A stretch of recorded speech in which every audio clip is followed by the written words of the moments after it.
ये बंजर भुइया गलो फुलवारी लगते। अरे तोर माया के सुधमा ये बंजर भुइया गलो फुलवारी लगते।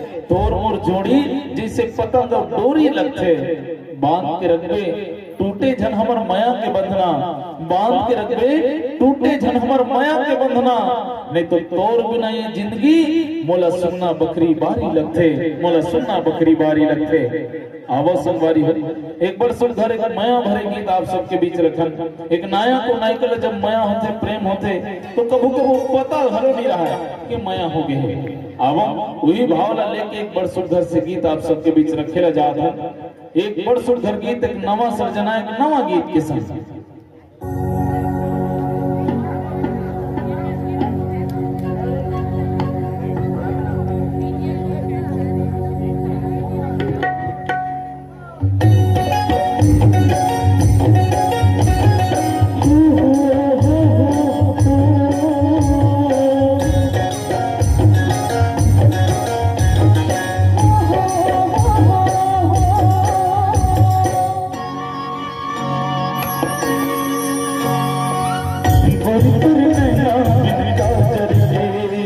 गजरारी लागे ना गोरी तोरी नैना बिन काजर के गजरारी लागे ना।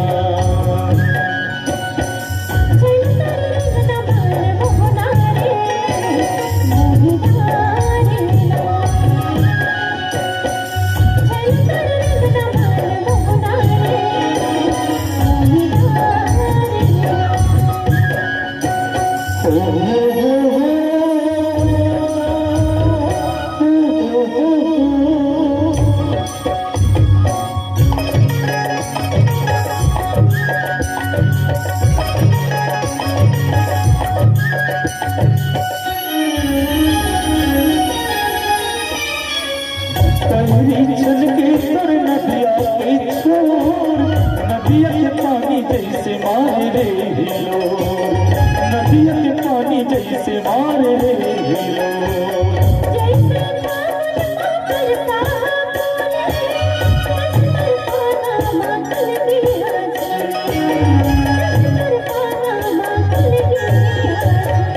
गोरी तोरी नैना गोरी तोरी नैना बिन काजर के गजरारी लागे ना।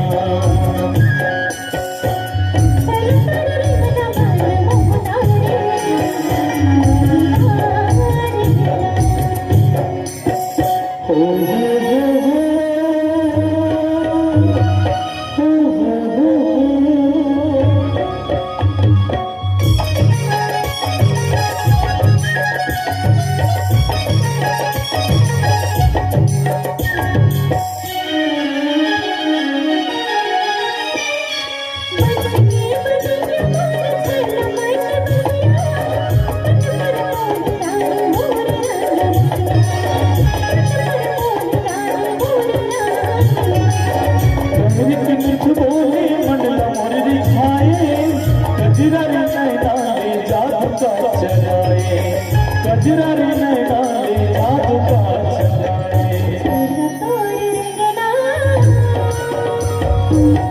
गोरी तोरी नैना बिन काजल के गजरारी लागे।